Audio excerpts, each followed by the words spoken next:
Welcome back to Basic Electronics. In the last lecture, we showed that correct biasing of the BJT is crucial in amplification.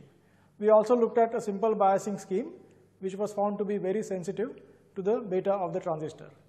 We will now look at an improved biasing scheme and show that it is much more robust with respect to variations in the transistor beta. We will then turn our attention to the second major issue in BJT amplifiers, that is adding the signal voltage to the bias voltage. We will illustrate how a coupling capacitor can be used for that purpose. So let us get started. Here is an improved circuit, and we will see that the dependence of IC or PCE on the transistor beta in this circuit is much weaker than the previous circuit. To analyze this circuit, let us redraw. So what we have done here is instead of showing VCC like that, we have drawn that explicitly. And let's check that the circuit is still the same as before. From the base, we have R1 going to VCC. Here from the base, we have R1 going to VCC. This node is the common node or ground shown here. From the collector, we have RC going to VCC. Same thing here. Collector, RC, and then VCC. So these two circuits are actually the same. Now what we will do is to look at this part and find the Thevenin equivalent circuit. What is the Thevenin resistance? Let's deactivate this independent voltage source, and then we see R1 and R2 in parallel. So that is RTH. What about VTH? The open circuit voltage here. So imagine that nothing is connected here, and then this voltage is R2 divided by R1 plus R2 times VCC. So that is our VTH. So after making that transformation, we get this circuit. Let us calculate VTH and RTH. VTH is R2 by R1 plus R2 times VCC. R2 is 2.2 K, R1 is 10 K. So VTH is 2.2 by 10 plus 2.2 times 10 volts, and that turns out to be 1.8 volts. What about R Thevenin? R Thevenin is R1 parallel R2, so 10 K parallel 2.2 K, and that comes to 1.8 K. And now we know everything about this circuit here, and let us now write the KVL equation for this loop, assuming that the BJT is in the active mode. So what does KVL say? KVL says that this voltage drop, VTH, is the sum of three voltage drops, RTH times IB, the first term here, VBE, about 0.7 volts, the second term here, and RE times IE, the third term here. Now IE is beta plus 1 times IB, and therefore we can write KVL as VTH equal to RTH times IB plus VBE plus beta plus 1 IB times RE. Alright, we can now solve this equation for IB, and we get IB equal to VTH minus VBE divided by RTH plus beta plus 1 times RE. Now I see the collector current in the active mode is simply IB times beta, and therefore we get this expression for IC. All we need to do is simply multiply this expression here by beta. Now let us calculate the collector current for beta equal to 100 first, and that turns out to be 1.07 milliamperes. If we increase beta to another value, let's say 200, then IC turns out to be 1.085 milliamperes. And we notice that there is hardly any difference between these two numbers. For all practical purposes, they are the same. And this of course is a big improvement over the previous circuit, in which IC was very sensitive to the value of beta. Here we have changed beta by a factor of 2 and see hardly any difference in the collector current value. So this is a big advantage of this configuration, and it is therefore commonly used for amplification. Having obtained IC equal to 1.1 milliamp, let us now proceed and get the other quantities of interest. What about VE? VE is IE times RE, and IE is nearly equal to IC because our beta is large enough, about 100, and if beta is 100, then alpha is beta divided by beta plus 1, or 100 divided by 101.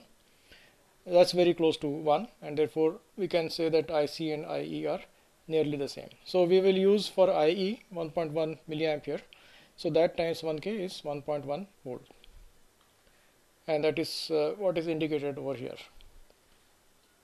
What about VB? VB is VE plus this voltage drop, which is 0.7, so 1.1 plus 0.7, 1.8 volts. What about VC? VC is VCC minus ICRC. VCC is 10, IC is 1.1 milliamp, RC is 3.6 K, so that turns out to be 6 volts. And now we see immediately that the BJT is actually operating in the active mode. NPN, P is at 1.8 volts, N is at 6 volts, so N is higher than P, therefore the base collector junction is under reverse bias. So that tells us that the BJT is operating in active mode or linear region. What about this voltage difference? VCE 6 volts minus 1.1, so that turns out to be 4.9 volts. There is a way to quickly estimate the bias values if we assume that beta is very large, say infinite. And what is the implication of a large beta? The base current IB is IC over beta, and if beta is large, then the base current is small. So what we're going to do is ignore the base current, which is fair if beta is large, and in that case this current is 0, negligibly small, and therefore this 10 volts gets divided between R1 and R2. This is like an open circuit, so there is no current there, and then we can obtain VB simply by voltage division, R2 by R1 plus R2, R2 by R1 plus R2 times VCC. So that turns out to be 1.8 volts. Once we get VB, we know that the base emitter junction is under forward bias, so there is a voltage drop of 0.7 volts there, so 1.8 minus 0.7, that is 1.1 volts. IE, once we get VE, IE is simply VE divided by RE, or 1.1 milliamp, and if beta is large, then alpha is equal to 1, and IC and IE are then equal. So IC is alpha times IE, nearly equal to IE, that is 1.1 milliamp. And then we can quickly find VCE, VCC minus ICRC minus IERE. VCC minus this voltage drop minus this voltage drop, that is VCE. So that is 10 minus 3.6 K times 1.1 milliamp, that is ICRC, minus 1 K times 1.1 milliamp, that is IERE, and that turns out to be 5 volts. So there is a slight difference here. The earlier VCE was 4.9 when we actually considered the value of beta about 100, and if we consider beta to be very large, then it is 5 volts. So 4.9 there and 5 here, not a big difference, and very often this quick estimate of the bias values is very helpful.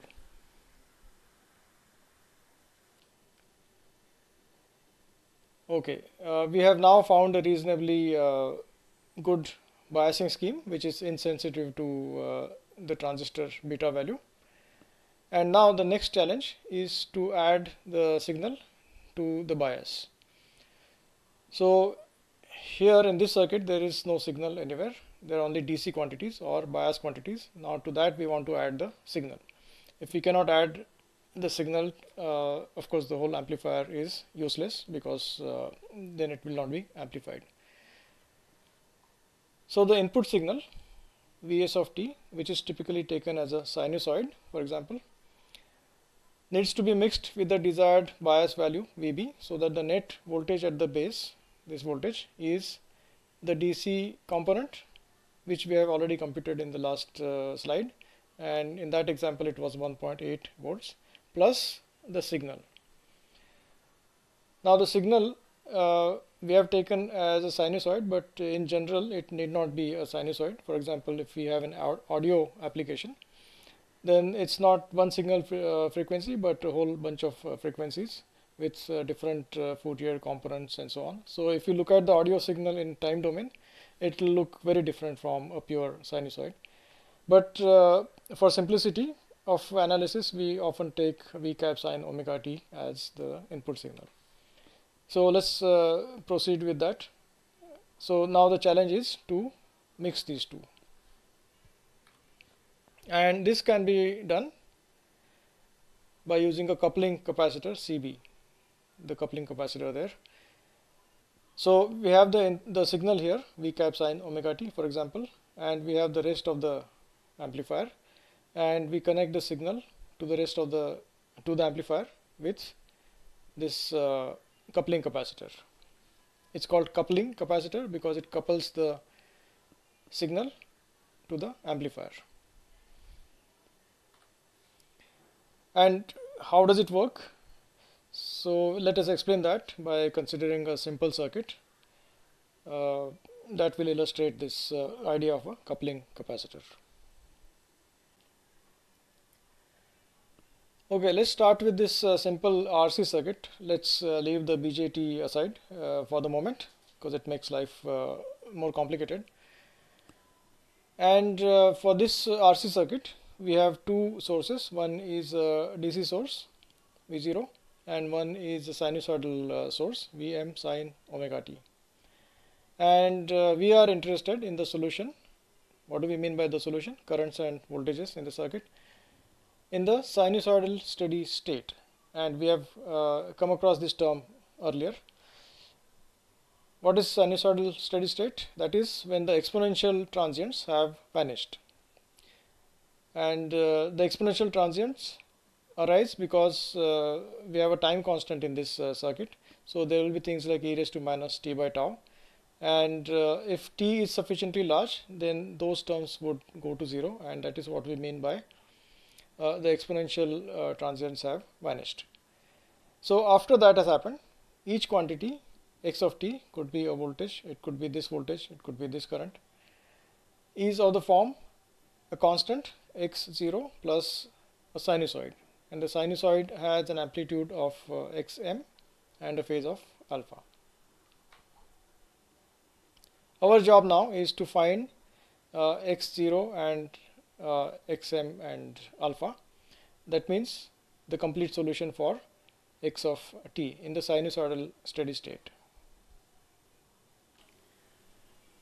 There are two ways of going about it. One, solve the circuit equations directly. Let us see how to do that. Let's say that this node voltage is V sub A, and this is the total voltage, that is, it has a constant part as well as a sinusoidal part. Now this current here is VA by R1, and now we are talking about the instantaneous current, VA divided by R1, that current there. This current is VA minus V0 divided by R2, because this node voltage is with respect to this ground, V0. So VA minus V0 divided by R2, that is this second term here, and this current plus that current must be equal to the current entering this node from the capacitor side. And what is that current given by? It is given by C dVc dt. What is Vc? Vc is Vs with respect to this ground, Vs minus Va. So C d dt of Vs minus Va. So that is the equation that we get. That's one way of doing it. And of course, we can imagine that it's not easy to solve this equation. So therefore, there is a second way which we might find much easier, and that is to use the DC circuit plus AC circuit approach. And we will see what this is in the next slides.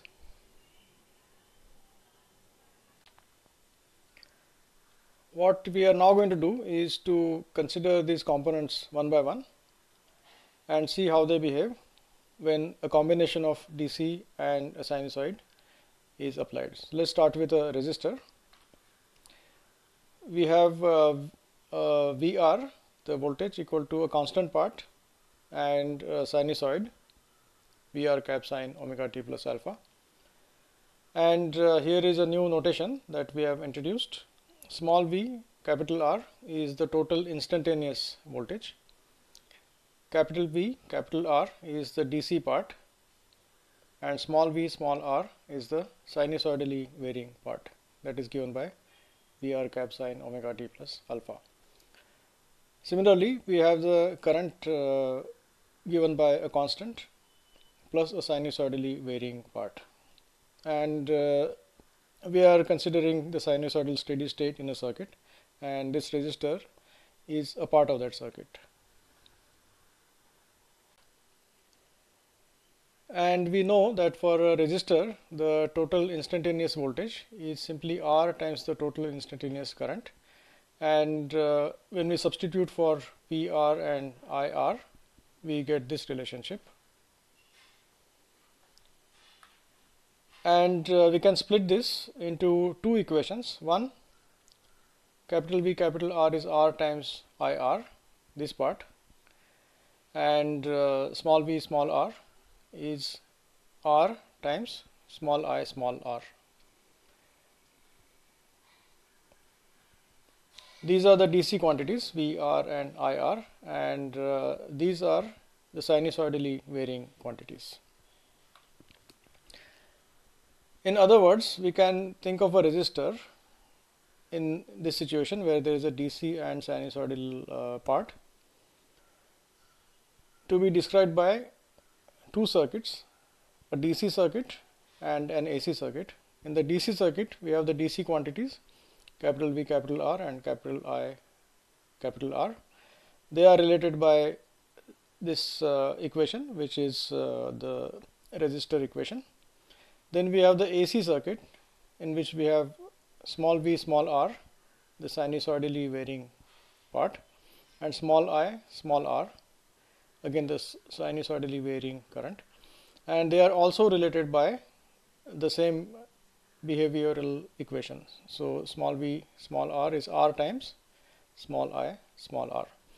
So in the DC circuit as well as in the AC circuit, the resistor essentially looks the same. It behaves like a resistor, and the relationship is V equal to R times I, where V and I could be either the DC quantities or they could be the sinusoidally varying quantities. Let us repeat it for the capacitor now. So we have again a total instantaneous voltage, a DC part and a sinusoidal part, total instantaneous current, a DC part and a sinusoidal part. So these are constants and these vary sinusoidally, and because the capacitor involves a derivative, we have made these alpha and beta different, and at this stage we don't know what the relationship between alpha and beta is, but we'll find out. Now, since the total instantaneous current is C d dt of the total instantaneous voltage, we substitute for IC like that and for VC like that, and now we can once again split this equation into two. The first one relating the DC quantities, IC is equal to C d dt VC, and that is 0 because VC is a constant. The second equation, this small I, small c, is C d dt of small v small c. That is the second equation, and this equation looks pretty much like a capacitor equation. And what does this correspond to? This is saying that the DC current is 0. So that means in the DC situation, the capacitor is an open circuit, not surprising. And in the AC situation or the sinusoidal situation, we have the same equation as we would have for the total instantaneous quantities. So the capacitor in this situation, in the AC situation, looks like a capacitor.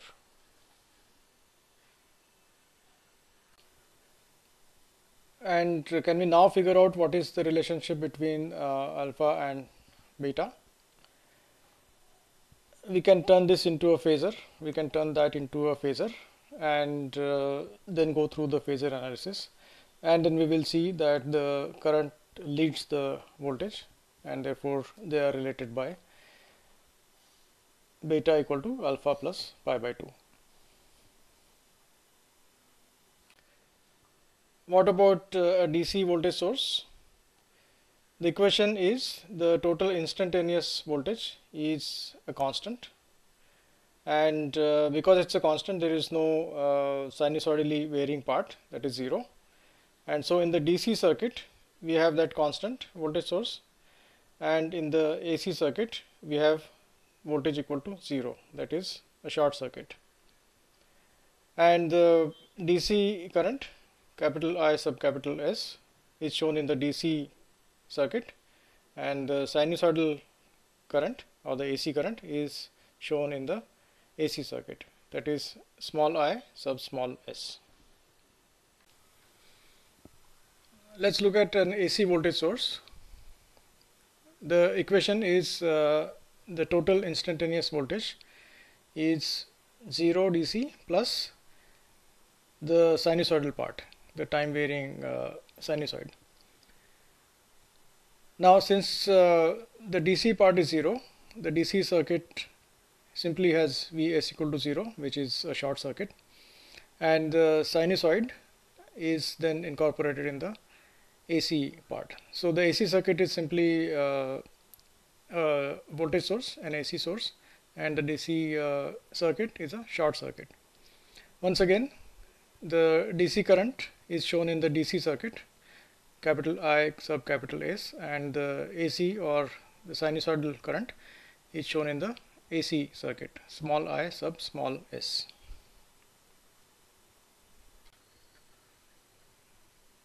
We can now use the findings in our original RC circuit.